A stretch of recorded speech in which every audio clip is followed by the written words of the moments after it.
Hello, Dota 2 fans! This is Chicago Ted bringing you a game right in the middle of TI3, but we don't care. It's going to be a nice game between Quapon Pop and Bait Masters, two teams that I've seen before, I've casted for before during scrims, and I'm just excited to go right on in and cast their Week 2 Best of 2 series in the group stages. So, for those of you joining us, I will applaud your ability to duck away from the TI3 group stages for a little bit just to go ahead and enjoy some quality Reddit Dota 2 League Dota, because I don't know, it's hard to duck away because you're always looking for that next big play and next big thing that goes on the highlight. But you know what, we're looking for the big plays happening right here between Quapon Pop and Bait Masters. So without further delay, I guess we'll go right on into this draft and go ahead and get started.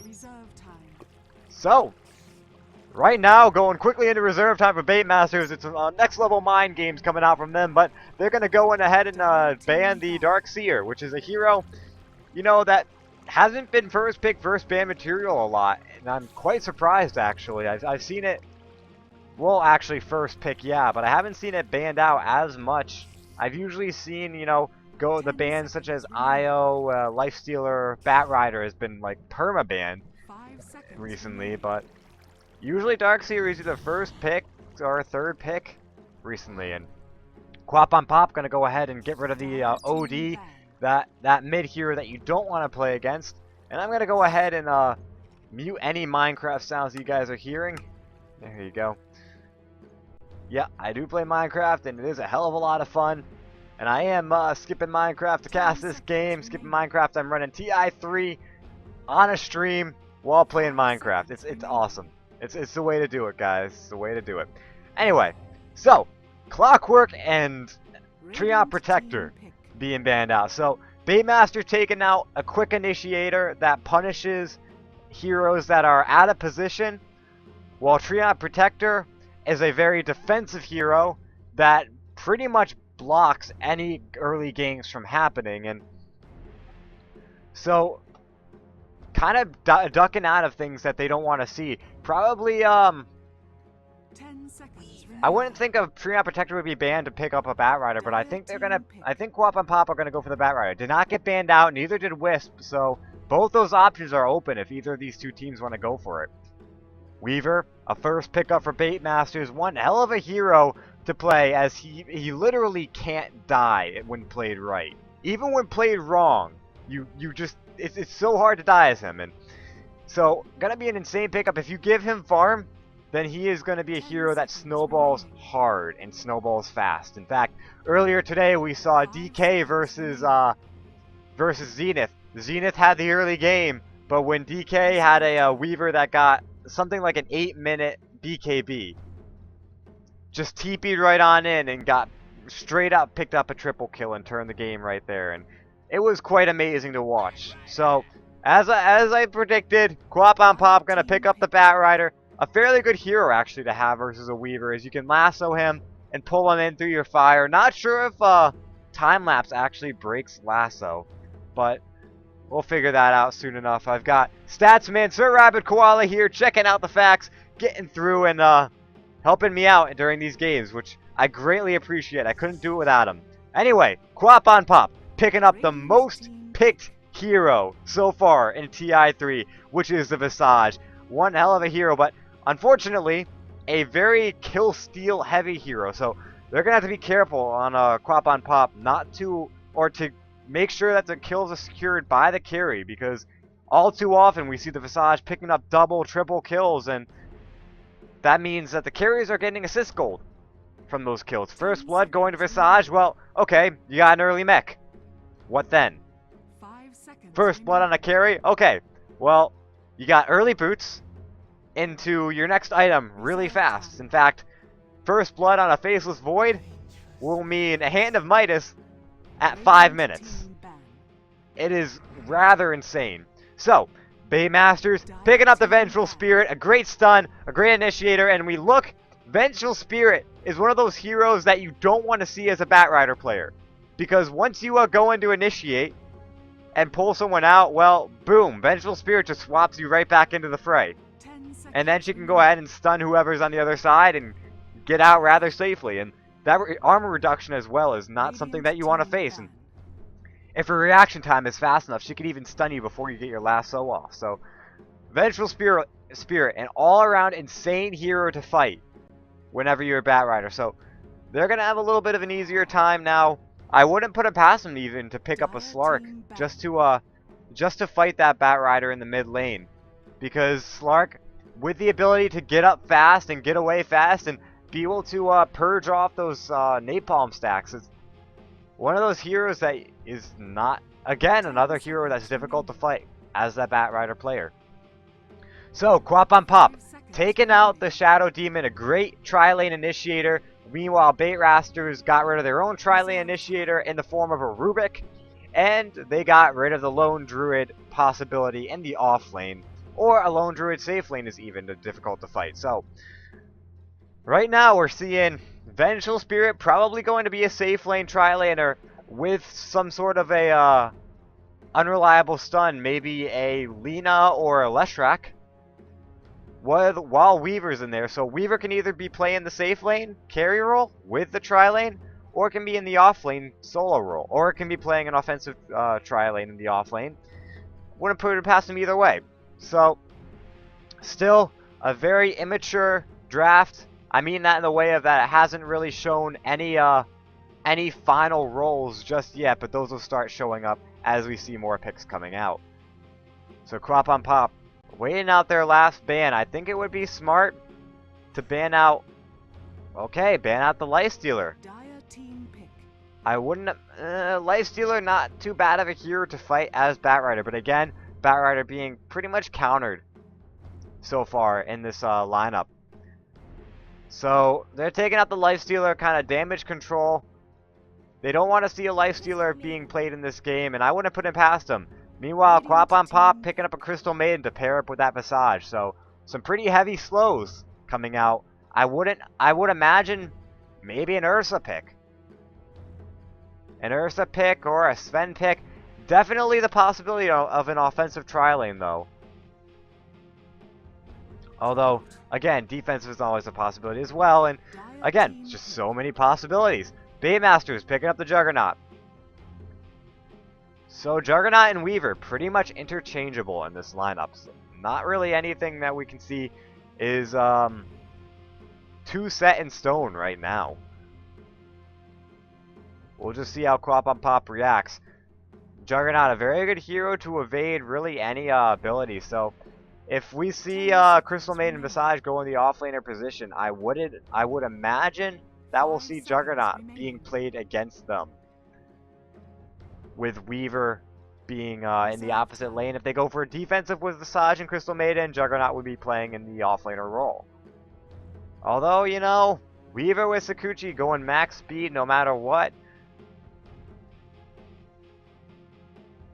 Yeah, no, I imagine the Juggernaut will be playing because the Crystal Maiden's Frostbite is just insane. And if you catch a Weaver in there, if you've got the Frostbite and a Sentry Ward, that Weaver's not getting out alive, especially if you have Soul Assumption procced up and a carry, maybe with a stun. They're going for the Windrunner in the offlaner position, or the safe lane if they go for an offensive tri-lane. All they need left is a reliable carry. And again, we could see the Ursa pick. Ursa very popular with Crystal Maidens and with Windrunners.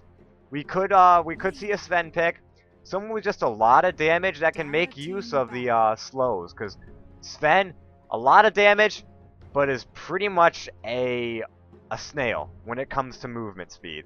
Until he gets boots, and until he starts really putting heavy points into his ability, his E ability, but a lot of possibilities so far for Quap on Pop. They could even go for a fast carry in the form of a Luna, but we'll wait and see. Quap on Pop taking out the Quap, living up to their name. Baitmasters don't really have a set mid-hero just yet, so they're going to get rid of the Queen of Pain. They really don't want to fight Batrider with Queen of Pain, thinking that Queen of Pain can out-harass a Batrider, or just a ban to really reflect their name, which I wouldn't put it past. Baitmasters taking out the Alchemist, so taking out one of the options for the carry position. And he's a really good carry to have because he's got that stun, which he can charge up once Crystal Maiden gets the Frostbite. And the Frostbite, lasting a good chunk of time, 3 seconds, is going to give him plenty of time to charge up the full duration stun, especially if he procs it right before Crystal Maiden Frostbites. So Quap on Pop, they're not going to run Bat Rider mid. They're instead going to run Shadow Fiend in the mid, going to put the Bat Rider off lane. No. No! They're running Shadow Fiend as a carry. They're going to put Bat Rider mid, Windrunner off lane, or Windrunner safe lane, and the Visage, Crystal Maiden, Shadow Fiend tri-lane. Frostbite will give plenty of time for the Shadow Fiend to get the multiple raises off. So I imagine that would be pretty strong, but they're going very greedy. They want a good early game and a good mid game. If they don't get that, then they've lost. Versus Baitmasters. They have a really greedy early game lineup, and we're just going to see how Baitmasters react to that. They've got a later mid game in the form of a Juggernaut and a Snowballer as Weaver. So if they get out of control, I'm not seeing Quap on Pop doing very well as the game progresses. Maybe with Windrunner getting a few good items out. Maybe with Shadow Fiend getting strong. I mean, his armor reduction isn't too bad, but keep in mind, Weaver's also got armor reduction. So we just gotta wait for that last pick out from Baitmasters. They got plenty of time to contemplate it. Right now, they need to worry about getting a mid hero out. And again, I wouldn't put it past them to pick up a Slark. They want to be able to control that snowball, and they want to control the pace and get their get rolling so that Quap on Pop never really has a chance. So Slark, in my opinion, would be a fairly decent pickup. They have the even distribution of ranged and melee. They have the Juggernaut, the Weaver. So yeah, tri-core lineup, Slark, Juggernaut, Weaver, but instead they go for the Luna. So they're securing their late game. Right now, the story of the game is whether or not Baitmasters can really pick up in the early game. And if they can do that, Quap on Pop, Baitmasters is going to have a hard time. Meanwhile, Baitmasters, if they can secure down the early game and just hold out the barrage in the mid game that's inevitably going to come, then the game is theirs. So it's all about who peaks first, or rather, who peaks harder. A good Sparrowhawk set out on the Windrunner. Let's go ahead and announce our teams. We have stand-in Sunfire Storm playing for Quap on Pop. He's going to be on the Visage. The other stand-in, Rick, is going to be playing Windrunner. Hawk, who graciously joined us after initially not being able to. I give him a lot of credit for finding a solution and getting to it fast. He's going to be playing Bat Rider. Levequin, he is going to be on the Shadow Fiend. And our final player, Thrawn, is on the Crystal Maiden. Meanwhile, the 5-man gank, Dane on the Vengeful Spirit for Baitmasters. P. Diddy on the Luna. Donkey Punch on the Weaver. Locke, again, on the Juggernaut. And Bangarang on the Luna. They launched the stun, but he's right up on the high ground. He's going to get away.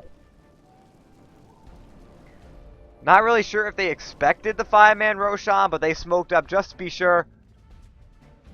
They're going to go ahead and just lay down the ward and split up into their lane. So here we see what they're actually going to do. In fact, I'm not sure really.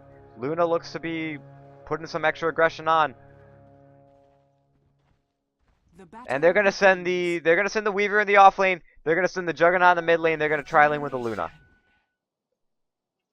Luna Vengeful Spirit combo is a combo that can do over 100 damage in about a minute. It's insane how much this combo can do.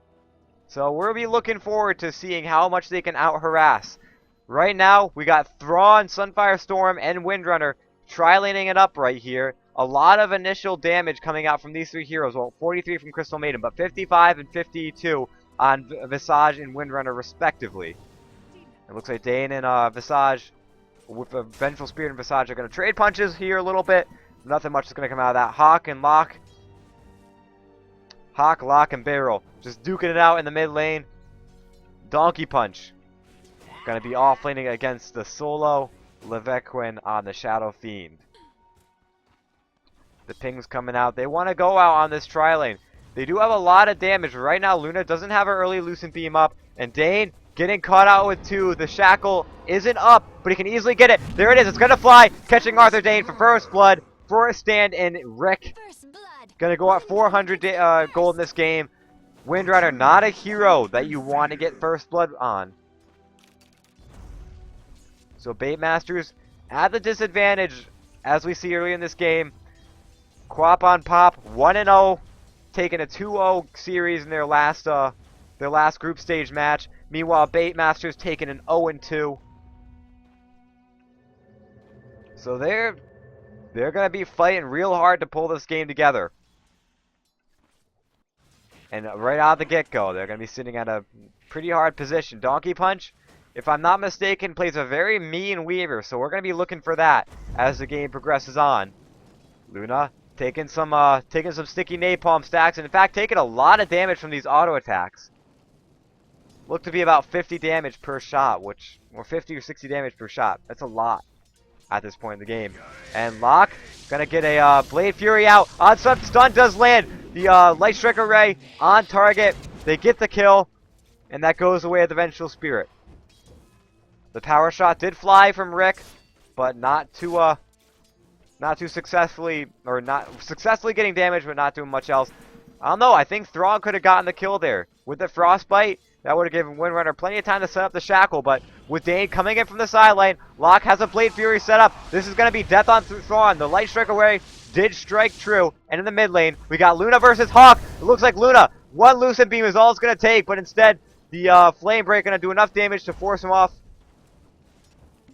And without another Flame Break, it doesn't look like Batrider is going to secure the kill. Meanwhile, Locke does have a salve, going to go ahead and Clarity and salve on up.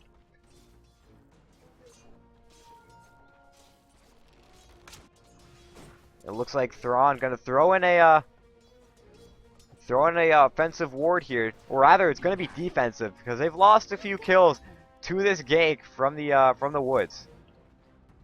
Looks like the Shackle flew but didn't strike, and Batrider going to grab himself an Illusion Rune.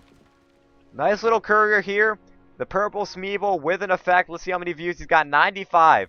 So I'm beating him. By the way, guys, feel free to chat in your fantasy points. Right now, my fantasy team is at 109 points right now. And I'm feeling pretty happy about that. Although I'm kind of disappointed I didn't view many Fnatic players. I really wish I had at this point. And Ice is actually doing quite well as well. So just barely catching the tail end of that. Looks like Shadow Fiend able to pick up a kill on the Weaver. He dropped the Sentry Ward and looks like he got a few raises off, which was able to pick up the kill. The Weaver, a very squishy hero at this point in the game, is going to be very difficult to or very easy to burst down with that level 2 or 3 Shadow Raising. Once he gets to level 7 and puts that up to 4, it's only going to take 2 or 3 before that Weaver's going to drop. And if he gets all of those to strike true, that is a very dead Weaver. And that's a hero you do not want to go down. So 2-2 at 4 minutes into this game. We take a look at the golden XP graphs. Very close to being even. About 300 and 400 XP and gold respectively. We take a look at the last hit to denies, and it looks like Shadow Fiend topping the board, but right then, Dane gonna get a stunned out on Stan and Rick. The Soul Assumption gonna fly from Sunfire Storm, which picks up the kill on the Vengeful Spirit. But Locke able to do just as much and pull down the Windrunner at the same time, and Batrider falling to Luna. So we see that aggression coming out between Batrider and Luna, between P. Diddy and Locke, or P. Diddy and Hawk. And P. Diddy coming out slightly on top, but losing out to a Flame Break. Well, this time the Flame Break didn't save the Batrider, and the Batrider did fall. So 2 kills, or 3 kills happened at the exact same time in 2 different lanes. I think I deserve to miss that one. Anyway, this tri-lane not really going the way of Quap on Pop. They did get first blood, but since then it hasn't been too good. Time lapse, not able to evade Flaming Lasso. So a Bat Rider can beat a Weaver in lane. In fact, I think the better thing to do would be to swap out Shadow Fiend and Weaver out. Looks like mid lane. A lot of action happening out on here. Luna actually falling to Bat Rider at the same time Bat Rider falling to Luna. So I got to keep a better eye on that mid lane. Looks like they're not afraid to go at it. As I said, you can probably swap out Leviquin for Hawk in the mid lane to go against this Luna and maybe put the Bat Rider up against the Weaver. Looks like a good power shot from Rick as he does catch the line.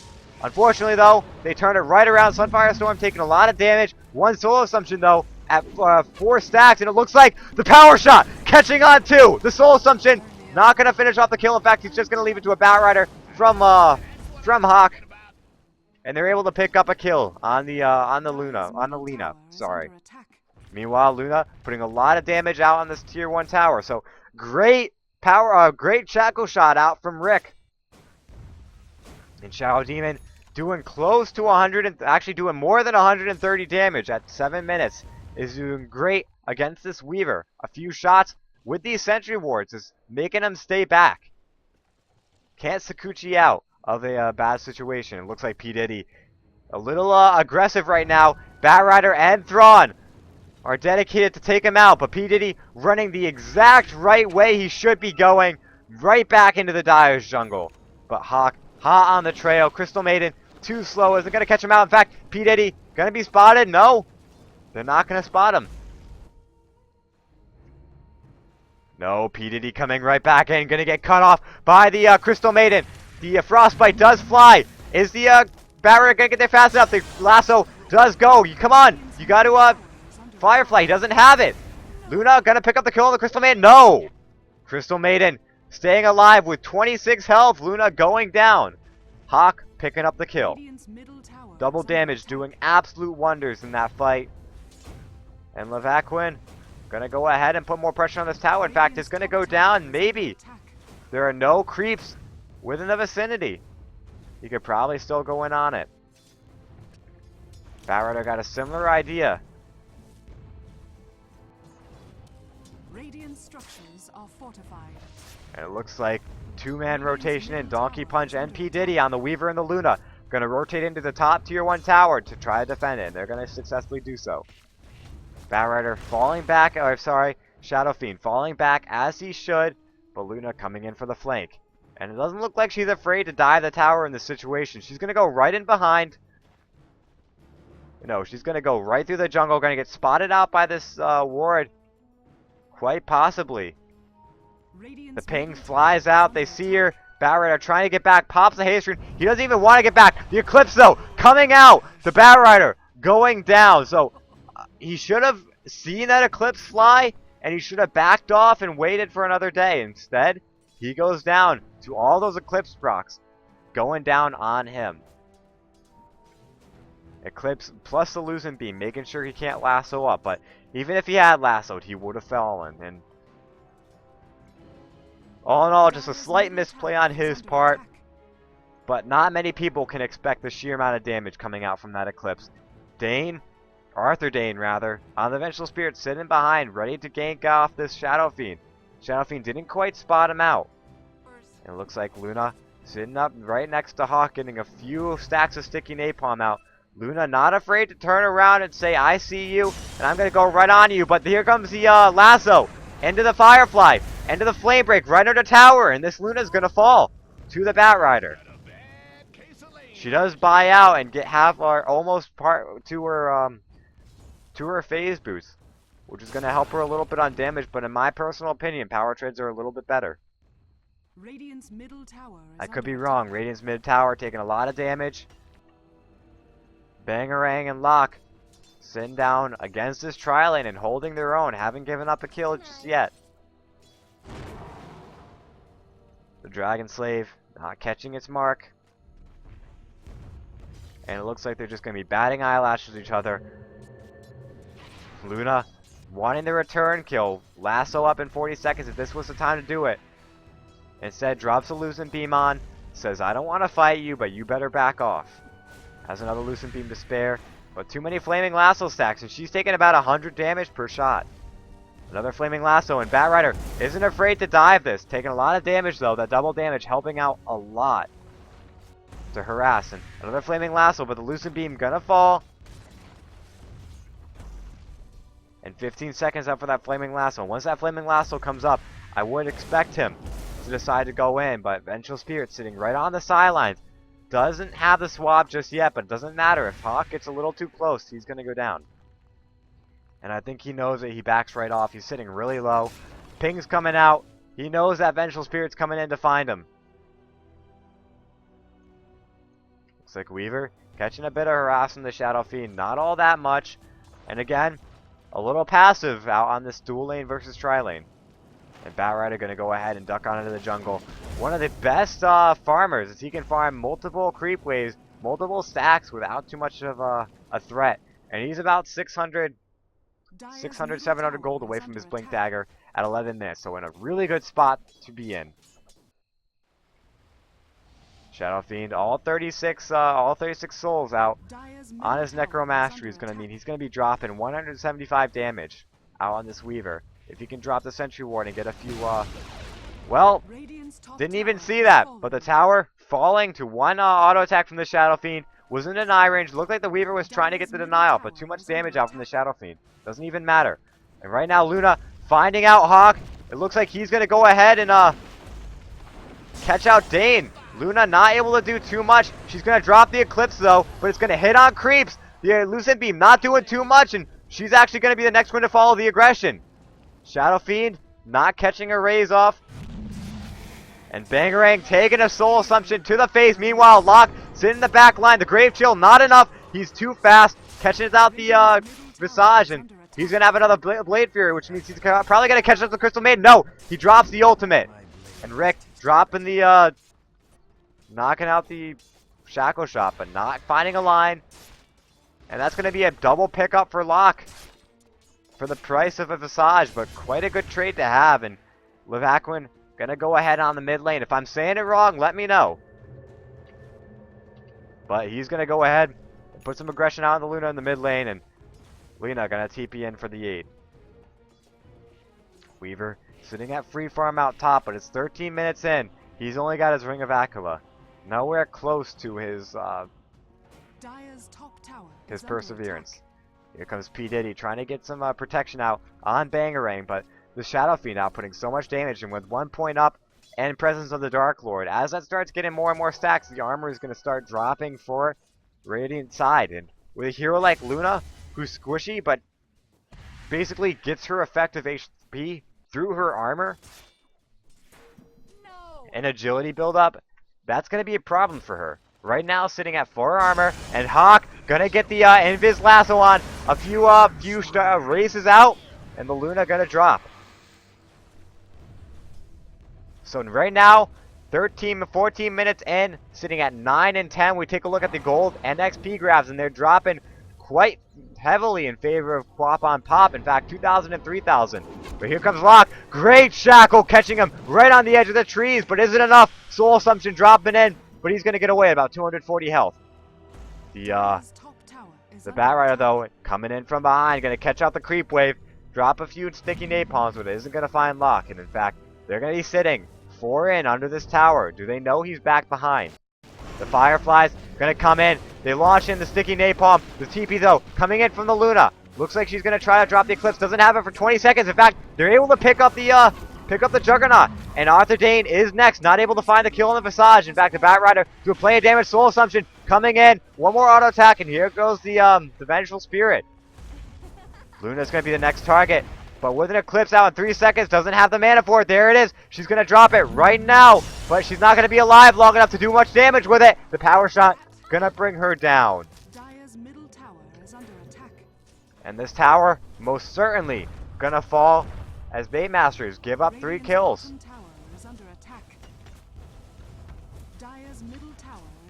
Quap on Pop, getting an even further of a lead. Going to drop even more with this tower falling.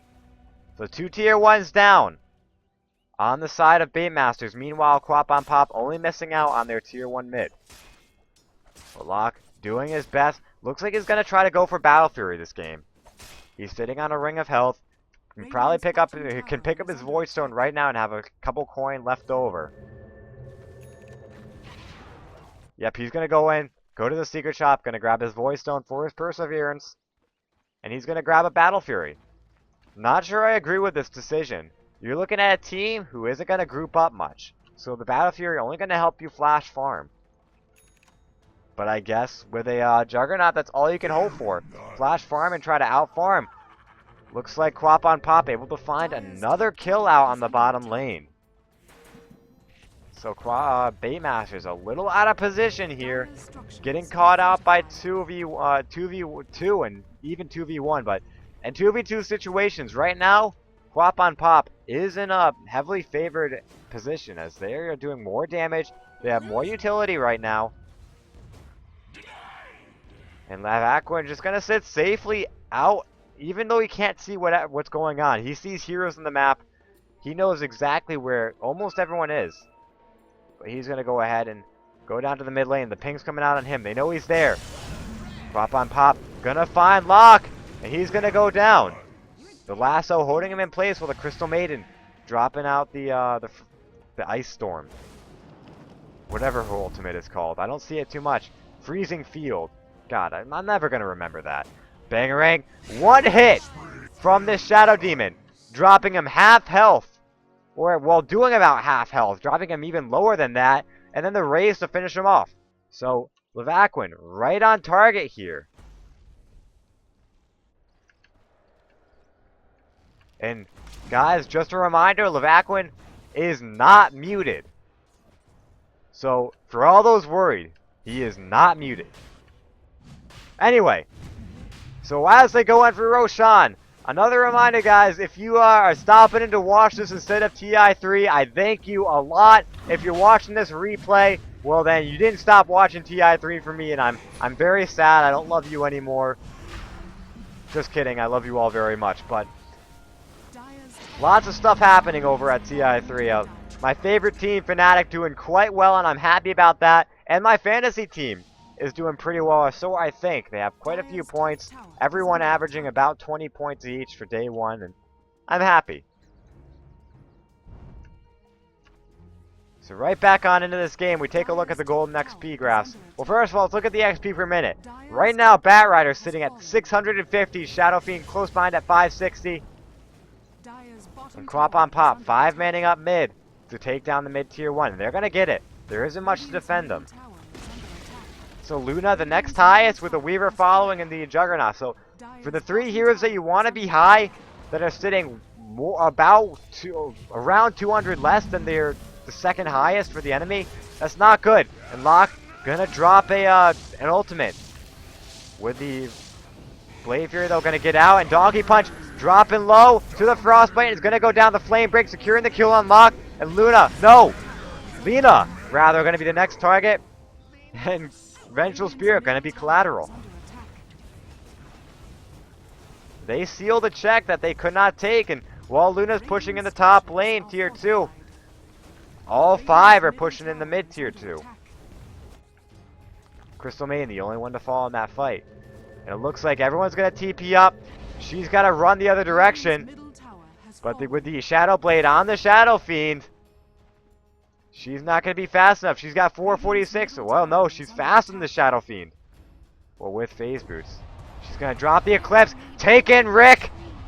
Taking Sunfire Storm. No, she's going to drop the Sunfire Storm. She's going to drop the Shadow Fiend. Her movement speed is pretty fast, though. She might get away. The Raze not hitting its mark. The Familiars trying to do their thing. But P. Diddy going to pick up a solo kill. Donkey Punch going to pick up the Familiars. And Luna's going to get away. Locke picking up the next Familiar. Sitting close to his Claymore. And then it's only his Broadsword before he can pick up a Battle Fury. Unfortunately, though, I don't think the Battle Fury is going to be too smart. I think, if anything, he should pick up just go straight for a Lincoln Sphere. Honestly, I don't think a Battle Fury is going to help him out at any point in this game anymore. Keep in mind, a Battle Fury is strictly a farming item. It's not going to help you out at all in team fights. Save a little bit of regen, a little bit of damage. So you're putting a farming item on a hero at 20 minutes, which means you're going to be essentially giving up the next 10 minutes to farm. Meanwhile, Quap on Pop is going full battle mode saying, you guys want to farm? Well, we can throw that right back in your face. We have Blink Initiation, Bat Rider with a 4-staff out. They can go ahead and smoke on into the jungle, the enemy jungle. And you've got a hero in the form of a Windrunner that can punish the jungle. Punish you being in the jungle. So, there's no way you can really win on Baitmasters without going full-on battle mode. And right now, when you're picking up, yeah, he's got the Claymore. He's going Battle Fury. So Quap on Pop, they have, I talked about their mid game, and this is it. This is when they start really peaking. And if Baitmasters don't have any way to answer to it, they're going to go ahead and they're going to lose this game.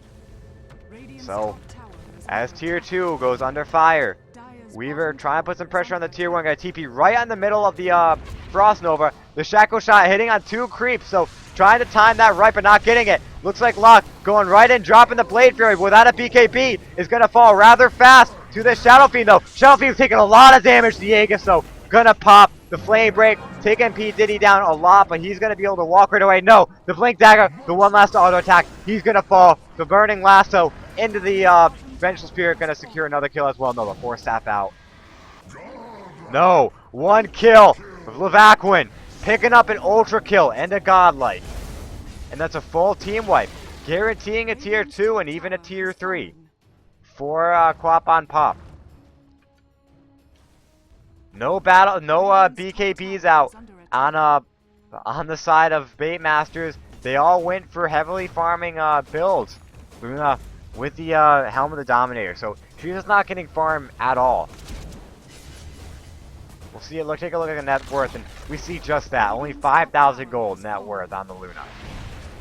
So Light Strike Array hitting true, but not too much they can do with it. You've got him stunned, and then what? All you've got is a Claymore and a Perseverance on lock. Still a level 2 ult, and they're going to go ahead and pick up the, Quap and Pop going to pick up the melee. Here comes Hawk, TPing in. Doesn't have the Forest Staff, though, and it's going to end up falling. And the ultimate used, pick up the kill on him, and Shadow Demon also going to fall. But a triple kill going to him as he dies. You just can't ignore that burst damage from his death. And it is able to pick up 3 kills. Well, 1 or 2 to an auto attack, but the second or third going down to the to that final, what do we call it, Requiem of Souls, and just so much damage. But they pick up the 2 kills, and we take a look at the golden XP graph, sitting 12k in both, but a little bit of a rise for Baitmasters. So all they can hope for right now. Juggernaut did finish up his Battle Fury. So all in all, we're going to see him duck on into the jungle. That's exactly what he's doing right now. Get the jungle and farm back up what you lost with that Battle Fury. There's a nice big creep wave in. And Vengeful Spirit going to go ahead and reduce the armor for him there. So yeah, Battle Fury allowing him to flash farm kind of well. And when he's got his ultimate up and running with the Aghanim Scepter and the Butterfly, he's going to be a force to be reckoned with. Unfortunately, they probably will never get to that point in the game. They're missing a Rax. They got to... Arthur Dane getting caught out with a Flaming Lasso. Sitting on the high ground. Trying to TP out, but the Familiars are there to stun him. The Flame Break. Securing the kill. He had the right idea, but just wasn't able to execute it. There's too many disruptions. If he had something like a BKB, it would have been fine, but that's typically an item you don't pick up on a Vengeful Spirit event, especially a Vengeful Spirit, whose net worth right now, my hotkeys are all effed up right now. That's hero level, current gold, net worth, there we go. The Vengeful Spirit's net worth is less than that of the Crystal Maiden. So, not only will we not see a BKB on her, but we're not going to see any item, really, on her. The Forest Staff, the really important item to pick up on the Vengeful Spirit, but instead going for the cost-effective item in the Urn of Shadows, and I wouldn't be surprised if she picked up a Drum of Endurance next. Tier 2 tower bottom going down. Radiant's bottom They tower have run out of options to turtle. In fact, they're just going to go straight up to the top tier 3 and going to go ahead and try to base race this. Radiant's bottom tower is under attack. I'm not sure they can outpush the Shadow Fiend. We look at the towers, and it looks like Arthur Dane, Locke, going down to a few raises, Arthur Dane as well, but delaying that tower. Unfortunately, Radiant's bottom P. Diddy and Donkey Punch not putting enough damage on the tower, and the Rack's going to go straight down, but they're staying right up. They're going in base racing this. Just go for the tier 4s. Tank the tier 4s. You're not going to take down this Rack. Tier bottom Rack's already down for Bait Masters, and they still haven't done anything to these top Racks. They're going to get it down just right now. But they're mid, going down. They're going to get Mega Creeps. Go straight for the tier 4s. They're going to go for the throne. It's a base race. Naturally, Luna going to be able to do a little bit more with the Glaives teleporting to the other tier 4 tower. Radiant's middle barracks has fallen. The TP's on back though. It looks like Luna dropping the ultimate, but she's gonna be pulled right in on the tower, on the fountain, and she's gonna go down here. So that base race, not gonna happen. Weaver still trying to do it, taking out a tier 4, and the pause.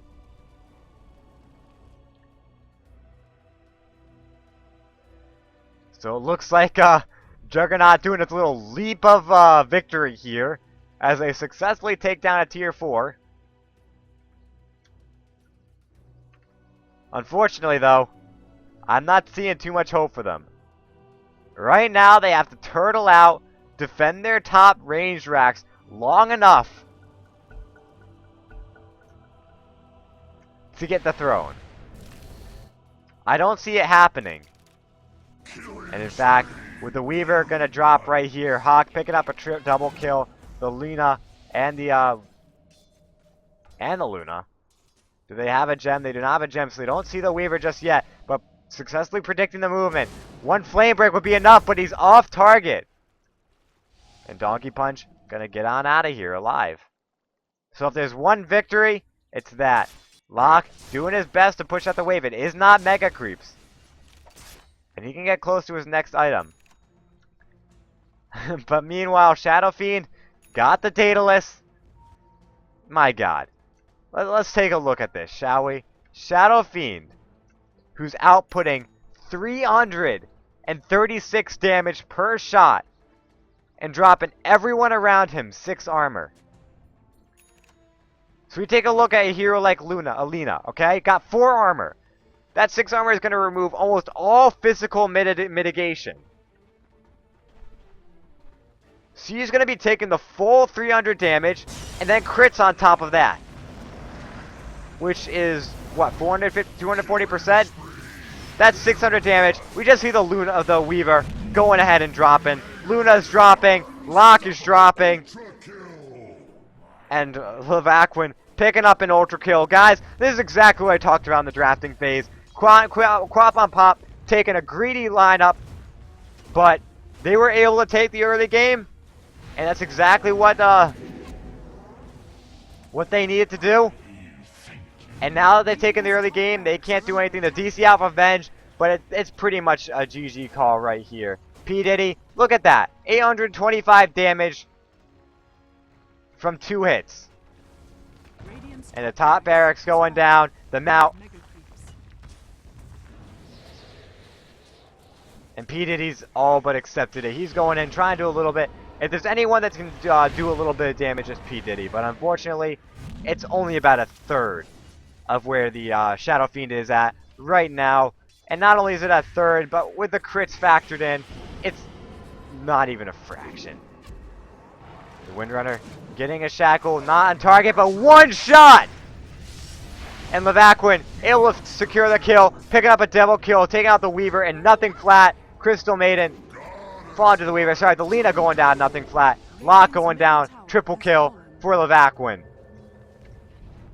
He's going to go in, pick up the Rampage. No. The GG calls out from Bait Masters, as this is going to go on to a game 2. Rax is falling. Guys, you've been listening to Chicago Ted with Statsmate Sir Rabbit Koala. Game 2 of this best of 2 series between Bait Masters and Queen of Pain is coming up next.